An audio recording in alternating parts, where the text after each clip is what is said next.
10월 30일 어린이부 말씀은 사무엘상 16장 6절에서 7절, 12절에서 13절입니다. 그들이 왔을 때에 사무엘은 엘리압을 보고 속으로 주님께서 기름 부어 세우시려는 사람이 정말 주님 앞에 나왔었구나 하고 생각하였다. 그러나 주님께서 사무엘에게 이르셨다. 너는 그의 준수한 겉모습과 큰 키만을 보아서는 안 된다. 그는 내가 세운 사람이 아니다. 나는 사람이 판단하는 것처럼 그렇게 판단하지는 않는다. 사람은 겉모습만을 따라 판단하지만 나 주는 중심을 본다. 그래서 이새가 사람을 보내어 막내 아들을 데려왔다. 그는 눈이 아름답고 외모도 준수한 홍안의 소년이었다. 주님께서 말씀하셨다. 바로 이 사람이다. 어서 그에게 기름을 부어라. 사무엘이 기름이 담긴 뿔병을 들고 그의 형들이 둘러선 가운데서 다윗에게 기름을 부었다. 그러자 주님의 영이 그날부터 계속 다윗을 감동시켰다. 사무엘은 거기에서 떠나 라마로 돌아갔다. 아멘. 벙커업 친구들 한 주간 잘 지냈나요? 우리 친구들 하루에 거울을 몇 번이나 보나요? 많이 보죠? 우리 친구들 내 외모가 어떤지 한참 관심이 많을 나이인 것 같아요. 그럼 친구들, 내 마음은 어떤지, 내 마음을 들여다보는 일은 하루에 몇 번이나 하나요? 우리는 겉으로 보이는 것들만 중요하게 생각하곤 하지만, 그래서 외모가 가장 중요한 것 같지만, 외모가 아무리 멋지다고 하더라도 마음씨가 고약한 사람을 우리는 좋아하지 않잖아요? 그것처럼 겉으로 보이는 외모보다 내 마음속 깊은 곳은 어떤지, 내 마음이 정말로 따뜻하고 아름다운지 우리는 그게 훨씬 더 중요하다는 걸 사실은 알고 있지요. 지난주에는 이스라엘 사람들이 다른 나라를 보고 비교하면서 우리에게도 왕을 주세요 하고 사무엘을 졸랐다는 이야기를 나눴어요. 이스라엘 사람들에게는 이미 너무 좋은 왕이 있었지요? 맞아요. 바로 하나님이 이스라엘 사람들의 왕이 되어주셨었죠. 하지만 이스라엘 사람들은 거기에 만족하지 못했어요. 이스라엘 사람들은 자기들 눈에 직접 보이고 힘이 세고 뭔가 대단해 보이는 그런 왕을 달라고 졸랐어요. 하나님은 사람들이 세운 왕이 하나님만큼 이스라엘 사람들을 잘 돌보지 않을 거란 걸 아셨어요. 하지만 계속해서 이스라엘 사람들이 왕을 세워달라고 졸랐고 결국 하나님은 이스라엘 사람들에게 왕을 세워주셨어요. 그 왕의 이름은 바로 사울이었어요. 처음에 사울은 좋은 왕처럼 보였지요. 하지만 점점 교만해져서 더는 하나님 말씀을 듣지 않았어요. 하나님이 자기를 왕으로 세우셨다는 걸 까먹고 자기가 잘나서 왕이 되었다고 착각했지요. 또 하나님 말씀을 듣지도 않고 자기 마음대로 행동하기 시작했어요. 그래서 하나님은 새로운 사람을 왕으로 세우겠다고 마음을 다시 정하셨지요. 그리고 사무엘에게 베들레헴이라는 곳으로 가서 새 왕을 만나라고 말씀하셨어요. 하나님의 말씀대로 사무엘은 베들레헴이라는 마을에 이새라는 사람을 찾아갔어요. 하나님은 이새의 아들 중에서 한 명을 새 왕으로 뽑으실 생각이었어요. 이새에겐 힘센 아들이 여럿이 있었지요. 사무엘은 이새에게 아들을 한 명씩 차례대로 데려오라고 말했어요. 그래서 이새는 가장 키가 크고 또 힘이 세 보이는 맏아들을 가장 먼저 데려왔지요. 사무엘은 그 사람을 딱 보고 생각했어요. 와, 틀림없이 이 사람이 새 왕이겠구나. 보기에도 딱 왕처럼 멋지게 생겼잖아. 하지만 하나님은 사무엘에게 말씀하셨어요. 너는 겉모습만 보고 있구나. 하지만 나는 그의 속마음을 보고 있다. 마음이 어떤지가 제일 중요한 거야. 사무엘은 하나님의 말씀을 듣고 그 다음으로 크고 힘이 센 둘째 아들을 보았어요. 하지만 하나님은 둘째도 아니라고 말씀하셨지요. 둘째 아들도, 셋째 아들도, 넷째 아들도 아니고 하나님은 결국 그 집에 있는 7명 중에서 아무도 선택하지 않으셨어요. 그래서 사무엘은 이새에게 물어봤지요. 이 친구들이 당신의 아들을 전부입니까? 이새는 고개를 이렇게 갸우뚱하면서 대답했어요. 저 막내가 있기는 한데 왕과는 어울리지 않게 생긴 친구라서. 사무엘은 그 아이를 데려오라고 이새에게 말했어요. 그러자 이새가 막내를 불렀어요. 막내 아들을 보고서 사무엘은 그의 눈에서 착한 마음씨를 보았어요. 하나님도 사무엘에게 말씀하셨죠. 바로 이 사람이야. 그 아이의 이름은 다윗이었어요. 하나님이 말씀하셨어요. 이 아이의 마음은 내 마음과 꼭 닮았어. 마음속에 사랑이 가득하단다.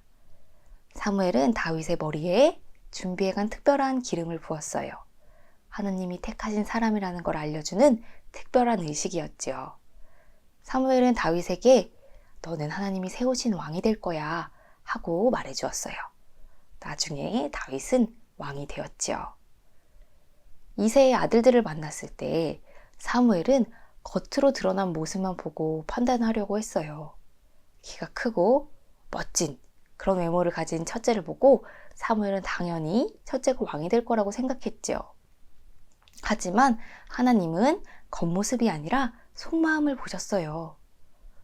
다윗의 아빠 이새가 고개를 갸우뚱갸우뚱 했던 것처럼 사람들이 보기에는 키도 작고 또 외모도 어쩌면 첫째 아들보단 멋지지 않을지도 모르고 또 첫째 아들보단 볼품이 없어 보이기도 하겠지만 하나님은 그런 외모로 판단하지 않으시고 다윗의 진실된 마음을 보시고 다윗을 선택하시고 세우셨어요.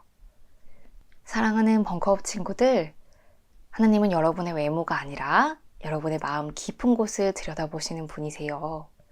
혹시 내 외모가 마음에 들지 않아서 하루 종일 거울을 손에 붙들고 사는 친구가 있나요? 하나님이 여러분 마음속에 얼마나 귀한 보석들을 숨겨두셨는지 거울을 보고 싶을 때마다 우리 친구들 마음속도 한번 들여다볼 수 있으면 좋겠어요. 그리고 여러분 마음 깊은 곳에 반짝반짝 귀한 것들을 발견하고 또 그것들로 인해서 감사하게 매일매일 살아갈 수 있는 그런 우리 친구들이 될 수 있으면 좋겠어요. 우리 친구들이 자기 마음속에 있는 깊은 보물들을 발견하고서 하나님을 닮아가고 또 예수님을 따라가는 그런 친구들로 자랄 수 있기를 벙커업 선생님들은 늘 응원하고 기도할게요. 기도하겠습니다. 외모가 아니라 마음속 깊은 곳을 들여다보시고 다윗을 왕으로 세우신 하나님, 우리가 거울로만 나를 들여다보는 것이 아니라 마음으로 나를 들여다보면서 내 안에 계신 반짝이는 것들을 바라보게 해주세요. 두 눈이 아니라 마음의 눈으로 서로를 볼 때 더 귀하고 소중한 것들을 볼 수 있다는 것을 우리가 알게 하시고 또 우리가 서로를 바라볼 때도 겉모습이 아니라 아름다운 속마음과 따뜻한 진심을 서로 볼 수 있게 해주세요. 예수님의 이름으로 기도드립니다. 아멘. 하나님은 너를 지키시는 자 너의 우편에 그늘 되시니 낮의 해와 밤의 달도 너를 해치 못하리. 하나님은 너를 지키시는 자 너의 환난을 면케하시니 그가 너를 지키시리라. 너의 출입을 지키시리라. 눈을 들어 산을 보아라. 너의 도움 어디서 오나. 천지 지으신 너를 만드신 여호와께로다.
듯이